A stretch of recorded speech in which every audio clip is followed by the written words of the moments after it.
কারবালার জমিনের মধ্যে আওলাদে রাসূল ইমাম হুসাইন রাদিয়াল্লাহু তাআলা আনহু 82 জন সদস্য নিয়ে একদিকে ছিলেন, আর অন্য সাইডে 22,000 এজিদের সোলজার ছিলেন।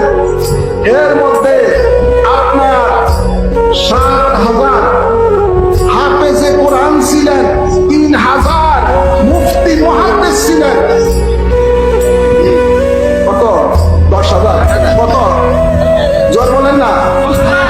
10,000 হাফেজে কোরআন এবং মুফতি ছিলেন। ওনাদেরকে লক্ষ্য করে আওলাদে রাসূল জান্নাতের সরদার তিনি বলেছিলেন, রাসূলে পাকের কলিজার টুকরা চোখের মণি, তিনি বলেছিলেন তোমাদের মধ্যে কি একজন ইমানদার নাই?